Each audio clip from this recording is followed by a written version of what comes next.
Global IT के YouTube channel में आप सभी का एक बार फिर से स्वागत है। आज जो है हम लोग इंजीनियरिंग ड्राइंग का जो कि आईटीआई फर्स्ट ईयर के लिए था, ठीक है, इसका पार्ट 4 सॉल्व करेंगे। जैसा कि आप लोग जानते हैं एग्जाम में इस बार ऑब्जेक्टिव क्वेश्चन आने वाले हैं और बाकी इसका जो पीडीएफ है जो मैं क्वेश्चन आपको कराऊंगा पार्ट 4 का, उसको आप यहाँ से डाउनलोड कर सकते हैं बिल्कुल आसानी से www.globaliti.org इस वेबसाइट पर जाकर के, ठीक है। और इसके पहले के भी पीडीएफ पार्ट 1, पार्ट 2, पार्ट 3 बिल्कुल आसानी से यहाँ मिल जाएंगे। और आप अदर सब्जेक्ट जैसे कि आपकी थ्योरी हो गई, वर्क्स ऑफ कैलकुलेशन, इसके टेस्ट भी आप इस वेबसाइट पर जाकर के देख सकते हैं। अगर आपको देखना है कि कैसे टेस्ट देना है तो आप यूट्यूब पे वीडियो सर्च कर लीजिएगा, आपको मिल जाएगा। अभी एक आध हफ्ते पहले की ये होगी, आप यूट्यूब पे देख लेना, उसमें बताया गया है कि आपको टेस्ट कैसे देना है वेबसाइट पर, ठीक है। आप वेबसाइट अपने मोबाइल में ओपन करेंगे, इस टाइप से ओपन होगा और राइट साइड मोबाइल के कॉर्नर में ऐसे 3 लाइन बनी होगी, ठीक है। इस पर क्लिक कर लेना आप, तो आपको वहाँ पे 2-3 ऑप्शन मिल जाएगा किसका, कोर्स का। 2-3 ऑप्शन हिंदी में लिखा होगा, उसी में लिखा होगा कोर्स। आप कोर्स पे क्लिक करेंगे, वहाँ पे आपको fitter, electrician, employability skill, engineering drawing इस तरह से लिखा हुआ मिलेगा। आप इंजीनियरिंग ड्राइंग पे क्लिक कर लेना, वहाँ पे first year second year 2 option मिलेगा। फर्स्ट ईयर पे क्लिक करना, वहाँ पे नीचे स्लाइड करेंगे तो बिल्कुल आसानी से आप पीडीएफ डाउनलोड कर लेंगे। चलिए हम क्वेश्चन स्टार्ट करते हैं। पहला क्वेश्चन कह रहा है क्लोज्ड फील्ड एरो हेड की लंबाई से ऊंचाई का अनुपात होता है। जब भी हम ड्राइंग बनाते हैं तो उसमें जब डायमेंशनिंग वगैरह दिखाते हैं तो क्या होता है, जो डायमेंशन लाइन होती है उसकी दोनों साइड ऐसे एरो बनाया जाता है, क्लोज वाला, ठीक है। और इधर भी इसको क्लोज बोलते हैं ना। ओपन कब होता है, यहाँ पे लिखा है ना क्लोज्ड फील्ड। ओपन होता है मतलब आप ऐसे लाइन खींचो, ऐसे एरो बना दो, तो ये क्या, पिछला सिरा ओपन है, खुला हुआ है। जब इसको हम ऐसे बंद कर देते हैं तो इसको क्लोज्ड बोलते हैं, क्लोज्ड फील्ड एरो। तो ये पूछ रहा कि जो ड्राइंग में हम यूज करते हैं, ड्राइंग में ये वाला हम नहीं यूज करते हैं, इसको यूज नहीं करते हैं। जब भी ड्राइंग में यूज होता है ये वाला एरो होता है। अगर आप कभी भी डायमेंशन दिखाने के लिए इस टाइप से एरो बनाते हैं और इसको यूज करते हैं तो वो आपका गलत है, ठीक है। हमेशा ड्राइंग में क्लोज फील्ड एरो यूज की जाती है, एरो हेड वाला यूज किया जाता है। तो इसका कह रहा है लंबाई से ऊंचाई का अनुपात, मतलब जो हम एरो बना रहे हैं यहाँ पे, इसके सिरे पे आप देख रहे हैं ये हमारा हो गया डायमेंशन में, और हम इसके सिरे पे क्या कर रहे हैं, एरो बना रहे हैं। मैं थोड़ा बड़ा बना देता हूँ ताकि समझने में आसानी हो। इस टाइप से एरो बना रहे हैं ना, तो ये हो गया हमारा क्लोज फील्ड। तो इसका लंबाई से ऊंचाई का अनुपात, लंबाई कौन सा हिस्सा हो गया, इसमें जो है आपका यह वाला जो हिस्सा है यह लंबाई हो गया आपका। यह क्या हो गया, यह हो गया हमारा लंबाई। और ऊंचाई मतलब ये चौड़ाई कह लीजिए, ऊंचाई कह लीजिए, ये वाला हिस्सा, ठीक है। तो इन दोनों का अनुपात पूछ रहा है।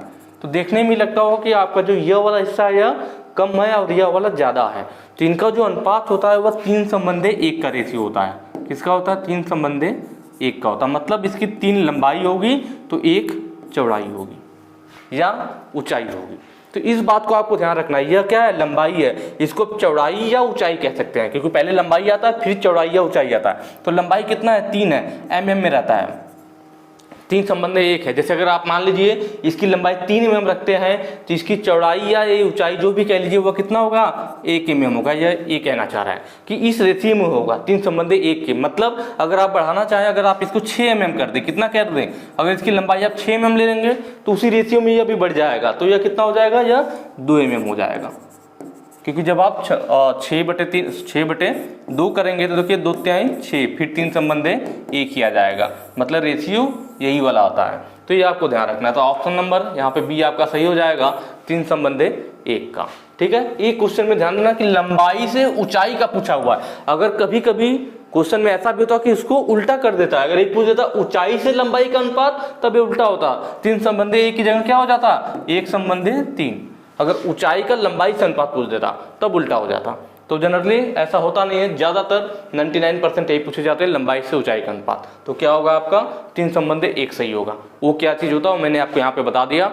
और अगर कभी भी क्वेश्चन आता है तो इस चीज़ को जरूर आप ध्यान दे लेना। अगर इसको कभी भी उल्टा करता है तब आपको यहाँ पे ऑप्शन चेंज करना पड़ जाएगा, ठीक है। नेक्स्ट क्वेश्चन पे चलेंगे। अगला है रूलर, मतलब स्केल की बात कर रहा है। रूलर का मतलब स्केल से है, ठीक है। रूलर तथा कंपास की सहायता से का कोण बनाया जा सकता है। यहाँ पे ऑप्शन दे रखा है, ठीक है। इस टाइप का क्वेश्चन मैंने पहले भी कराया था, उसमें पूछा था कि कौन सा कोण नहीं बनाया जा सकता, कुछ इस टाइप का था। और इसमें पूछा कि कौन सा कोण बनाया जा सकता है, किसकी सहायता से, स्केल और कंपास की सहायता से। मैंने आपको बताया भी था वो तरीका क्या होता है निकालने का। देखिए जनरली जब भी आप स्केल और कंपास यूज करेंगे ना, मान लीजिए आपका यह स्केल से आपने एक लाइन खींच ली, अब आप क्या करेंगे, अपना कंपास लेंगे जिसे लोग लंगड़ा प्रकार भी बोलते हैं, और ठीक है, कंपास लेकर के आप यहाँ पे रखेंगे उसकी नोक को, और पेंसिल यहाँ पे होती है, ऐसे हम क्या करते हैं, चाप काट लेते हैं बिना प्रोटेक्टर, बिना चांदे की मदद से। जब हमें एंगल बनाना होता है, कोण बनाना होता है, तब हम कंपास और स्केल की मदद से बनाते हैं। अब ऐसे चाप हमने काट लिया, तो जिस दूरी से हमने चाप काटा है, कोई भी दूरी हो सकती है, आप जिस दूरी से चाप काटेंगे अपने कंपास में वही दूरी रखेंगे, कम या ज़्यादा नहीं होना चाहिए। फिर कंपास की नोक यहाँ रखेंगे और एक चाप ऐसे काट देंगे। तो जो पहला एंगल कटेगा, अगर इस पे से आप लाइन को खींचते हो तो कितने का बनाएगा, 60 डिग्री का। वो 60 डिग्री का एंगल काटता जाता है। दोबारा फिर काटेंगे आप यहाँ से, तो ये इधर काट देगा, तो पहला 60 तो दूसरा 120 पे, और ठीक है 60 120 और 60 180, इस टाइप से वो काटते जाता है। ठीक है, अब अगर हमें इसके बीच का चाहिए होगा, जैसे भाई ये 120 हो गया या 60 हो गया, तो हम क्या करते हैं, इस पे से खींचेंगे तो 60, इस पे 120, और ये लाइन सीधी आ जाएगी तो ये 180 वाला मिल जाएगा आपको। ठीक है, तो इसमें पूछा था कौन सा कोण बनाया जा सकता है, तो आप ऐसे जनरली रफली, मतलब एक बार अगर आप तरीका समझ जाए तो अपने माइंड में आप सोच करके निकाल सकते हैं कि भाई जब भी हम एंगल काटेंगे कंपास की मदद से, तो 60 का कटेगा, मतलब 60 का तो आसानी से बन जाएगा, 120 का भी बन जाएगा और 180 का भी बन जाएगा। और किसका बन सकता है, तो देखिए ये 60 है ना, तो अगर हम इसका आधा कर दें तो आपको मालूम है हम कंपास की मदद से आधा कर सकते हैं, कोण को 2 भागों में बांट सकते हैं। कैसे, जो भी यह दूरी होती है यहाँ से लेकर के यहाँ तक, ये 60 का है, किसका है, ये 60 का है। अब इसमें क्या करेंगे, इसको पूरी दूरी भर लीजिए, या कंपास में आधे से अधिक दूरी भर करके यहाँ नोक रखिए अपने कंपास का, और एक चाप इधर लगा दीजिए, फिर कंपास का नोक यहाँ रखिए और चाप इधर लगा दीजिए। जहाँ पे दोनों कट करेंगे इस वाले पॉइंट को यहाँ से मिला देंगे, तो यह कोण आधा हो जाएगा, मतलब यह एंगल कितने का बन गया, 30 का बन गया। तो इस तरह से आप 60 का आधा 30 भी बना सकते हैं। अब फिर 30 को भी आधा करके आप इसको 15 का बना सकते हैं, समझ में आई। फिर 15 को आधा करके आप 7.5 का बना सकते हैं, इस रेशियो में घटा सकते हैं। वैसे ही यहाँ पे ये भाई इन दोनों के बीच कितना एंगल था, यहाँ 60 था और यहाँ पे 120 था। अगर इसको हम खींच देते हैं तो ये टोटल यहाँ से यहाँ कितना हो जाएगा, 120 हो जाएगा। और ये 60 है और यहाँ पे यहाँ से यहाँ 120 है, इनके बीच की दूरी 60 है। अगर इन दोनों को आधा करेंगे तो आपको मालूम है यहाँ से 20 से चला जाएगा, और भाई यहाँ से यहाँ कितना था, 60 था, तो ये वाला एंगल 30 डिग्री का ये भी होगा, और यह वाला एंगल भी 30 डिग्री का होगा। तो यहाँ देखिए यह टोटल 60 था और यह 30 90 थी, इसलिए पूरा 90 का बन जाता। इसको आधा कर देंगे यहाँ पे भाई 15 डिग्री का, 15 का होगा, टोटल जोड़ेंगे तो 30 30 60 और 30 होगा, 30 60 हो गया, और यहाँ पे 15 30 था ना, 15 का होगा, 75 डिग्री का बन जाएगा। तो इस तरह से हम उसको घटा करके बना सकते हैं। तो यहाँ पे देखिए कोई ऐसा एंगल बन रहा है, देखिए 37.5 है ना, जो दशमलव वाला है वो दशमलव वाला भी बन सकता है हमारा। 37.5 का दुगुना कितना होगा, 2 5 10 को 0, हासिल 1, 2 से 14 15 को 5, हासिल 1, 2 3 6 1 7 75। 37.5 का दुगुना करने पे कितना हो रहा है, 75। मतलब जो हमारा 75 डिग्री वाला एंगल यहाँ से यहाँ बन रहा है, कहाँ से, यहाँ से यहाँ तक हमारा क्या है, 75 डिग्री है। इसका आधा करें, आधा करने के लिए क्या होगा, कंपास में आधे से अधिक दूरी लेंगे, यहाँ पे रखेंगे, इधर चाप लगाएंगे, यहाँ रखेंगे, इधर चाप लगाएंगे, और ऐसे खींच देंगे हम ना, इस टाइप से। सॉरी कंपास अगर सही से मिलता। तो अब यह क्या होगा, 75 का आधा बन गया। 75 का आधा कितना होगा, 37.5 होगा। इसका मतलब हम कंपास और रूलर मतलब स्केल की मदद से 37.5 डिग्री का कोण बना सकते हैं। तो इस तरह से आप अपने दिमाग में सोच सकते हैं कि उसका आधा करेंगे, उसका आधा करेंगे, जिसको जोड़ करके कितना बन सकता है। ठीक है, तो ये बस ध्यान रखना है कि हमेशा कंपास से पहली बार जो कट लगाते हो 60-60 का लगता है, फिर हम उन दोनों को बांट देंगे तो 30 का एंगल बन जाएगा। फिर यहाँ से आप जोड़ के ऐसे निकाल सकते हो। ठीक है, नेक्स्ट क्वेश्चन पे चलेंगे। देखिए अगला क्वेश्चन है, आमतौर पर ड्राइंग शीट के लेआउट में शामिल नहीं होता है। इस क्वेश्चन में आपको थोड़ा ध्यान, ये जो फिगर है ना, मैंने अलग से ले रखा है आपको समझाने के लिए। क्वेश्चन आएगा तो सिर्फ क्वेश्चन आएगा और आपको ऑप्शन देगा, या फिगर नहीं होगा। यह फिगर है सिर्फ और सिर्फ आपको समझाने के लिए, इसको मैंने अलग से लिया हुआ है। तो कह रहा है ड्राइंग शीट के लेआउट जो बनाते हैं, जैसे ड्राइंग शीट पे एक लाइनिंग वगैरह खींची जाती है, उसकी लेआउट बनाई जाती है, नीचे टाइटल ब्लॉक बनाया जाता है, उसके बाद हम उस पर ड्राइंग बनाते हैं। जो लेआउट बनाते हैं, तो कह रहा है कि इन चारों में से क्या नहीं होता है, ड्राइंग शीट पर इन चारों में से क्या नहीं होता है। इस फिगर को देख के तो आप आसानी से पहचान लोगे, क्योंकि देखिए centering mark, orientation mark, trimming mark और आइडेंटिफिकेशन मार्क। तो आप इस ड्राइंग शीट का लेआउट है, या क्या है, ड्राइंग शीट का लेआउट है। ड्राइंग शीट में हम जो है चारों साइड से मार्जिन वगैरह छोड़ते हैं, और यहाँ कॉर्नर में नीचे और बॉटम साइड में मतलब नीचे की साइड में राइट साइड कॉर्नर में टाइटल ब्लॉक बनाया जाता है। इसमें हम इंस्टीट्यूट का नेम वगैरह सब चीज़ें लिखते हैं, नाम लिखते हैं, रोल नंबर लिखते हैं, एक्सरसाइज नंबर लिखते हैं, इस टाइप की चीज़ें जो टीचर्स नंबर देते हैं, सिग्नेचर करते हैं, सब इस टाइटल ब्लॉक में उपस्थित होता है। तो इसमें देखिए ट्रिमिंग मार्क दिया हुआ, क्या दिया हुआ है, ट्रिमिंग मार्क दिया हुआ है। और लेआउट में सेंटरिंग मार्क भी है, और लेआउट में क्या है, ओरिएंटेशन मार्क भी है।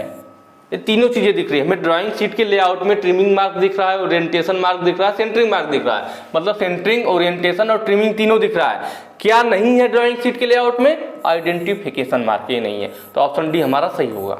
ठीक है, अब मैं थोड़ा सा यहाँ पे आपको बता देता हूँ, नहीं तो आप कहेंगे कि ये चीज क्या है, कि ट्रिमिंग मार्क क्या होता है, सेंटरिंग मार्क क्या होता है, और ओरिएंटेशन मार्क क्या होता है। जो ट्रिमिंग मार्क होता है हमारा, यह किसी भी ड्राइंग शीट के एज पर स्थित होता है। कहाँ पे होता है, एज पर, कि कोने पर कह लीजिए, या तो कॉर्नर पर, प्रत्येक शीट के कॉर्नर पर, एज पर स्थित होता है। तो देखिए इस ड्राइंग शीट के चारों कोने पे, यहाँ पे देखिए ड्राइंग शीट हमारी चौकोर होती है, तो यहाँ पे देखिए त्रिभुज के आकार का यहाँ पे बनाया गया है, क्या हमारा, इसी को ट्रिमिंग मार्क बोलते हैं। ट्रिम का मतलब काटना होता है, ड्राइंग शीट पर मार्किंग करके उसे वहां पे मोड़ करके बिल्कुल सीधा काटना या फाड़ना आसान होता है। तो ड्राइंग शीट के चारों कोनों पर ट्रिमिंग मार्क किया जाता है। कहाँ पे होता है, और ड्राइंग शीट के प्रत्येक कॉर्नर पर स्थित होता है ट्रिमिंग मार्क। और जो ट्रिमिंग मार्क होता है ये दो टाइप का हो सकता है, एक तो त्रिभुज की आकृति का, इस फिगर में आपको दिख रहा होगा ट्रिमिंग मार्क किस आकृति का है, त्रिभुज की आकृति का है, ट्रायंगल की आकृति का है, या फिर यह एल शेप का भी होता है।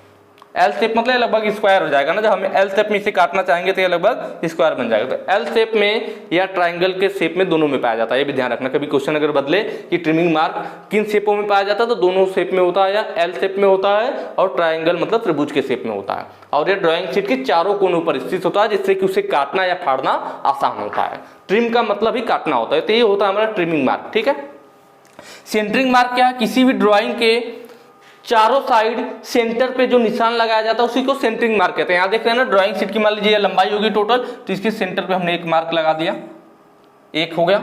दूसरा ये वाली लंबाई है तो इसके सेंटर पे एक मार्क लगा दिया। वैसे ही यहाँ लंबाई है तो इसके सेंटर पर भी एक मार्क लगा दिया, और यहाँ पे लंबाई है तो इसके सेंटर पे भी एक मार्क लगा दिया। तो ये जो चारों मार्क हमने लगाया इसी को सेंटरिंग मार्क बोलते हैं। सेंटरिंग का मतलब, सेंटर मार्क मतलब मार्क लगाना, मतलब ड्राइंग शीट के सेंटर पे मार्क लगाना ही सेंटरिंग मार्क कहलाता है।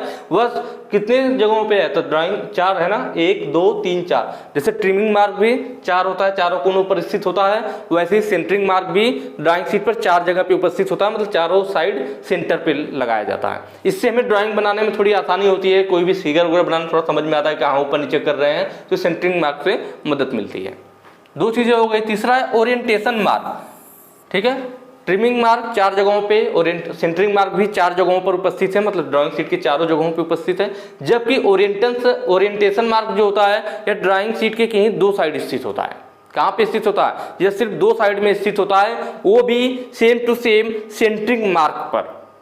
जैसे देख रहे ना, ये बीच वाली लाइन क्या थी, ये सेंटरिंग मार्क थी, और इस पर यह जो एरो का निशान बना हुआ है इसी को क्या कहते हैं, ओरिएंटेशन मार्क कहते हैं।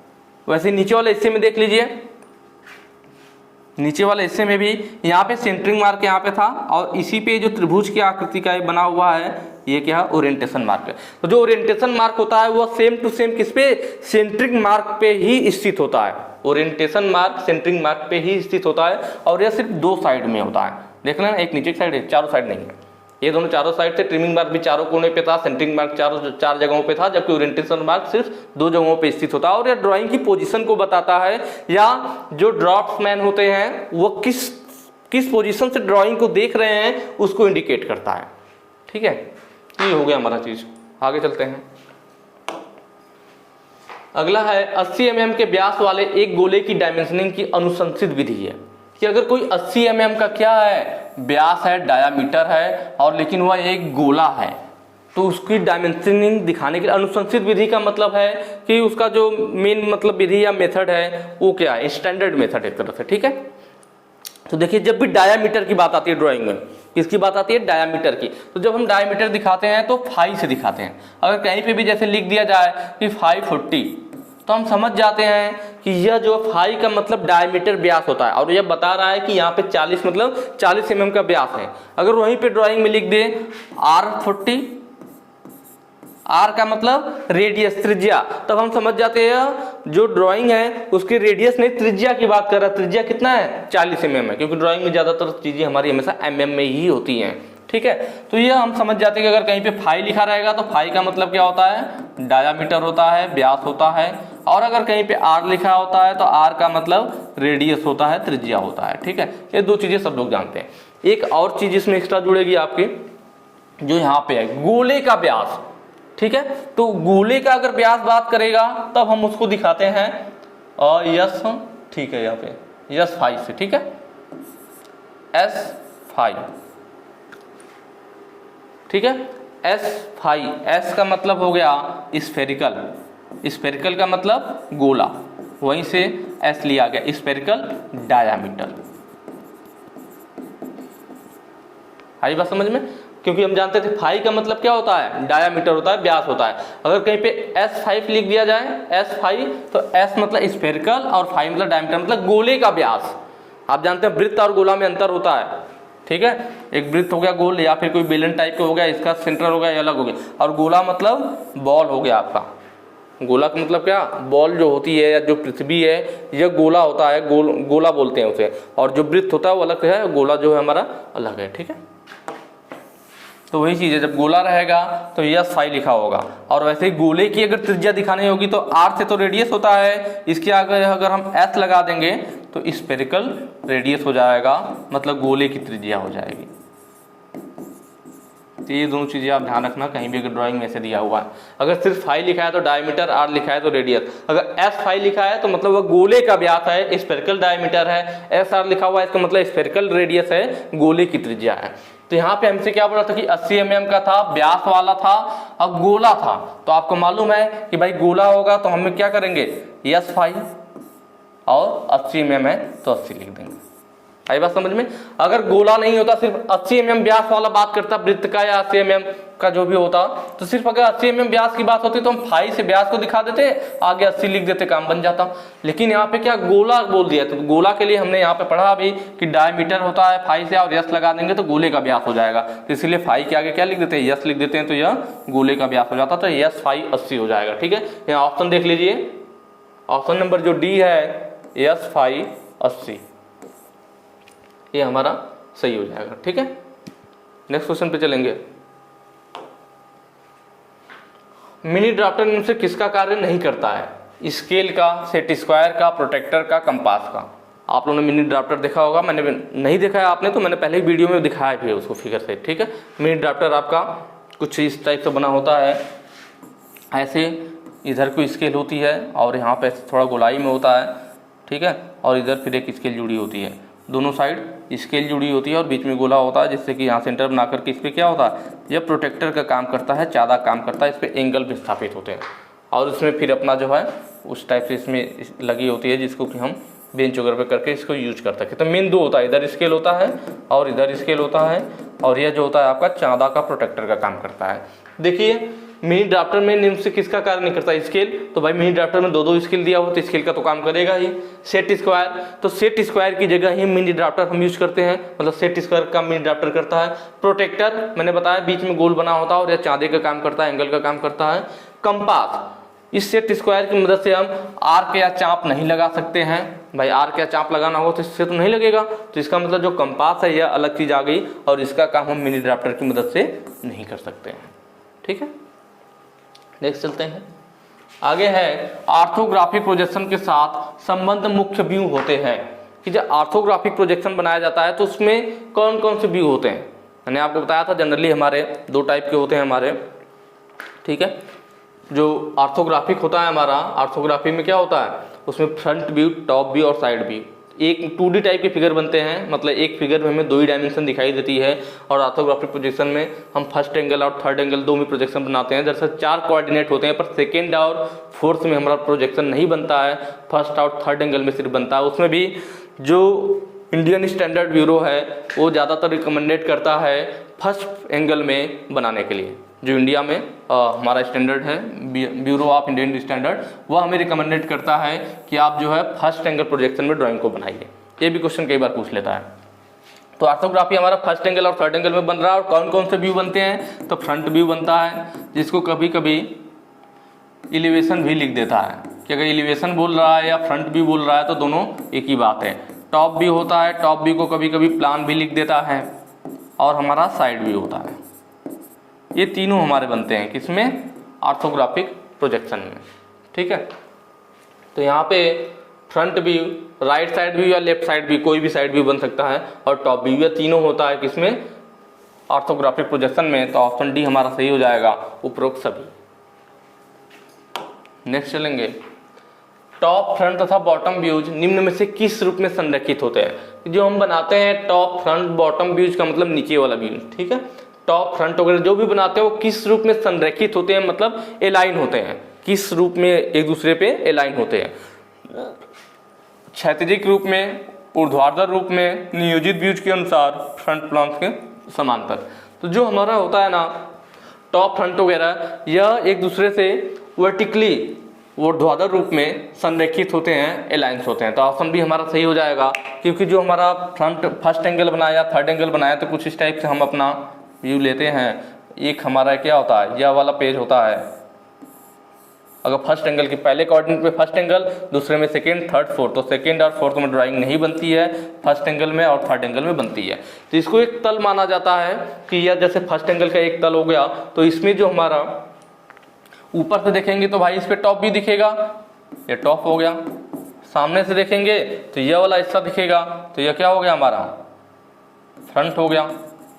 तो जब यह खुलता है हमारा, हमेशा राइट, जो हॉरिजॉन्टल वाली लाइन होती है राइट साइड को रोटेट करती है, तो जब यह राइट साइड को रोटेट करता है तो यह घूम करके जो टॉप व्यू है नीचे आ जाता है। इसीलिए फर्स्ट एंगल में क्या होता है, हमारा टॉप भी नीचे बनता है और फ्रंट भी ऊपर बनता है, क्योंकि ये जो हॉरिजॉन्टल लाइन है यह रोटेट करेगी आपकी। ठीक है, तो जब हम ऊपर से देखेंगे तो यह वाली लाइन तो खड़ी है, नहीं दिखेगा, ये वाला सरफेस पूरा अच्छे से दिखेगा।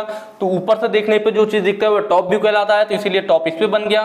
सामने से देखेंगे तो यह बिल्कुल ऐसे हो जाएगा, दिखाई नहीं देगा, यह खड़ा वाला हिस्सा दिखेगा, तो इसीलिए सामने से जो देखने पे दिखा उसे फ्रंट कहते हैं। और यह चीज राइट साइड को रोटेट करता है, तो राइट साइड को रोटेट करेगा तो टॉप घूम करके कहाँ आ जाएगा, जस्ट नीचे आ जाएगा। तो फ्रंट ऊपर बन जाता है और टॉप नीचे बन जाता है, इसीलिए फ्रंट ऊपर और टॉप हमेशा नीचे बनता है, किसमें, फर्स्ट एंगल में। तो आप देख रहे हैं कि फ्रंट और टॉप एक दूसरे के कैसे बन रहे हैं, वर्टिकल ना, टॉप यहाँ पे रोटेट करके इसके नीचे आ जा रहा है, यहाँ नीचे टॉप बन जा रहा है और ऊपर फ्रंट बन जा रहा है, दोनों एक दूसरे वर्टिकली हैं।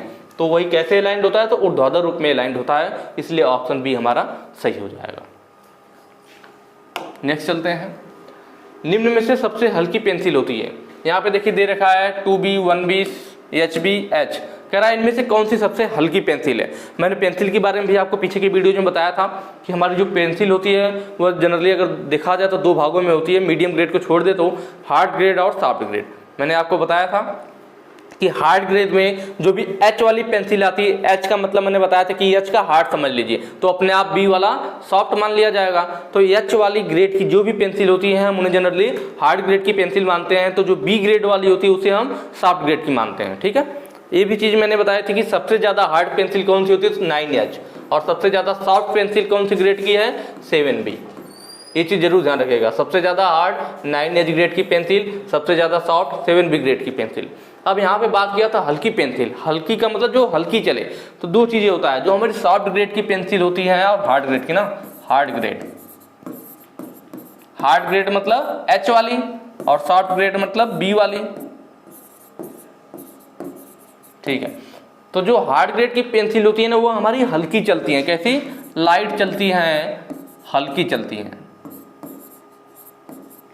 और थिनर होती है मतलब पतली चलती है।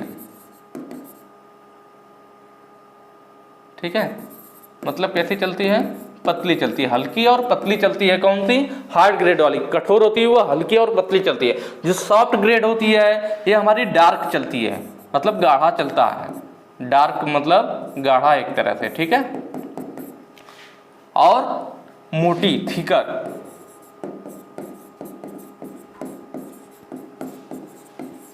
ये दोनों चीज मैंने बता दिया ताकि एग्जाम में आपको दिक्कत ना हो, कुछ भी पूछ ले।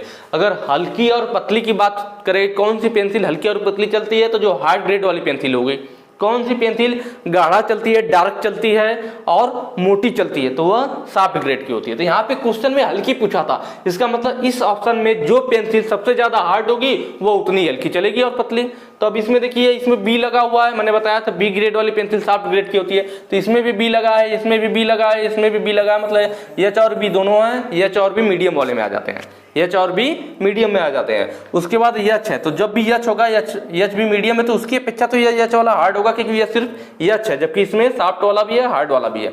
तो अगर देखा जाए इनमें से सबसे ज्यादा हार्ड आपको कौन से दिख रहा है, तो एच ग्रेड वाला दिख रहा है। और आपको मालूम है हार्ड ग्रेड वाली पेंसिल क्या होती है, लाइट चलती है, हल्की चलती है और पतली भी चलती है। तो ऑप्शन डी हमारा सही हो जाएगा। ठीक है, नेक्स्ट क्वेश्चन पे चलते हैं। देखिए जो चीज़ें मैं बता रहा हूँ इसको कॉपी वगैरह लेकर अगर आप नोट करते रहेंगे तो और भी ज़्यादा आसान होगा आपके पढ़ने में। ठीक है, इस टाइप की पॉइंट अगर आप नोट करते रहेंगे तो चीज़ें याद रहेंगी। किसी भी प्रकार का स्मूथ कर्व खींचने के लिए इस्तेमाल किए जाने वाला ड्राफ्टिंग टूल है, कि कौन सी टूल की मदद से हम किसी भी प्रकार का स्मूथ कर्व खींच सकते हैं। स्मूथ कर्व मतलब किसी भी कहीं भी ड्राइंग जब हम बनाते हैं तो उसमें कुछ इस टाइप से कहीं कर्व बनाना हो, कहीं ऐसे बनाना हो, कहीं इस टाइप से बनाना हो, तो इस कर्व को खींचने के लिए हाथ से उतना अच्छा नहीं हो पाता है, और ना ही आप कंपास की मदद से कि नहीं आप इस टाइप का कर्व खींच ले। तो कर्व वगैरह खींचने के लिए हमारे पास ड्राफ्टिंग टूल एक मार्केट में मिलता है, जिसको फ्रेंच कर्व के नाम से जानते हैं। किसके नाम से जानते हैं? फ्रेंच कर्व के नाम से। आप कभी भी स्केल वगैरह का जो पहले बॉक्स मिलता था उसको खरीदते रहे होंगे, तो उसमें क्या होता था, स्केल वगैरह तो मिलता ही था, साथ में अलग से फ्रेंच कर्व कुछ टेढ़ी मेढ़ी आकृति का टेम्पलेट टाइप का दिया होता था, उसी को फ्रेंच कर्व कहते हैं। या तो आप आजकल ड्राफ्टर भी खरीदते हैं, कुछ सेट स्क्वायर खरीदते हैं, तो सेट स्क्वायर हमारा इस टाइप से होता है और उसके बीच में भी कुछ ऐसी आकृति कटी रहती है। ठीक है, तो लोगों को लगता होगा कि ये क्यों दे दिया ऐसे खाली सा, वो फालतू में नहीं दिया हुआ है। ठीक है, वो इसलिए दिया होता है कि ये फ्रेंच कर्व का काम करता है, कि कहीं पर भी हमें अगर कर्व वगैरह बनाना है इस टाइप से तो इसकी मदद से रख करके कर्व बिल्कुल अच्छे से खींचा जा सकता है।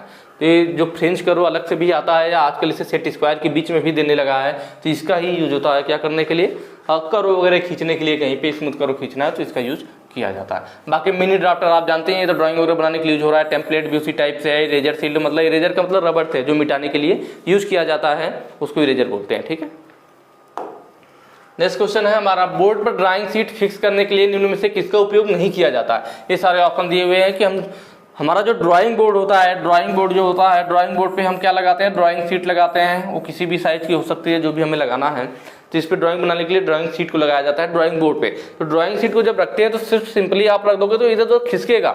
अगर आप सेट स्क्वायर यूज करो या कुछ भी यूज कर दो, अगर शीट इधर उधर हिल गई तो आपका ड्राइंग गड़बड़ हो जाएगा, फिर उतना सही नहीं बनेगा, उसकी ओरिजिनल लाइन गड़बड़ा जाएगी आपकी। ठीक है, तो यहाँ पे क्या करते हैं, इसको चिपका दिया जाता है इस ड्राइंग शीट को एक जगह पे स्थिर रखने के लिए। तो क्या करते हैं उसके लिए ड्राइंग पिन मतलब आप कितनी बड़ी बड़ी पिन आती है, इसको ड्राइंग शीट के चारों कोनों पे चुभो दिया जाता है, जिससे कि ड्राइंग शीट आपकी फिक्स रहे, हिले नहीं। या फिर इसकी जगह हम अधेसिव टेप, व्हाइट कलर का आपने देखा होगा, जो व्हाइट कलर का टेप नहीं आता है उसको भी हम यूज करते हैं, सेलो टेप जिसे बोलते हैं, सेलो टेप व्हाइट कलर वाला, उसको भी हम यूज करते हैं। इसके चारों कोनों को ऐसे करके क्रॉस में चिपका देते हैं, जिससे कि ड्राइंग शीट स्थिर रहे। मतलब इन दोनों का यूज किया जाता है ड्राइंग शीट को फिक्स करने के लिए। क्लिप भी आपका इस टाइप से प्लास्टिक वाली भी आती है, ऐसे बना होता है, ऐसे इधर मोटा होता है पतला होता है, इसको ऐसे चढ़ाते हैं। मतलब यहाँ पे ड्राइंग शीट आप किनारे रखेंगे ड्राइंग बोर्ड के और क्लिप को चढ़ा दिया जाता है, ताकि बोर्ड के साथ साथ यह इस पे भी चढ़ जाए। ठीक है, जैसे आपका ये ड्राइंग बोर्ड है और आपकी ड्राइंग शीट यहाँ किनारे तक रहेगी, और आप क्या करोगे, क्लिप को इसके ऊपर इधर इधर इधर और इधर क्लिप को चढ़ा देंगे, तो क्या होगा, क्लिप चारों कोने से इसको दबाए रखेगा ड्राइंग शीट से, और ड्राइंग शीट आपका हिलने नहीं देगा। तो drawing pin, adhesive tape, clip, इन तीनों का यूज किया जाता है ड्राइंग शीट को फिक्स करने के लिए। जो लास्ट ऑप्शन है थ्रेड, इसका यूज नहीं करते हैं। ठीक है, थ्रेड का मतलब धागा होता है। क्या होता है? धागा। तो धागा की मदद से ड्राइंग शीट को हम इस पे, ऐसा नहीं कि आप रस्सी लोगे और ऐसे ड्राइंग शीट को बांध दोगे। ठीक है, तो धागा का यूज नहीं किया जाता है। बाकी जो तीनों ऑप्शन है वो सही है। तो यहाँ पे ऑप्शन नंबर डी आपका सही हो जाएगा। आगे के जो क्वेश्चन है हम लोग नेक्स्ट वीडियो में करेंगे। अगर वीडियो अच्छी लगी है तो ज़्यादा से ज़्यादा शेयर कीजिएगा। Thank you.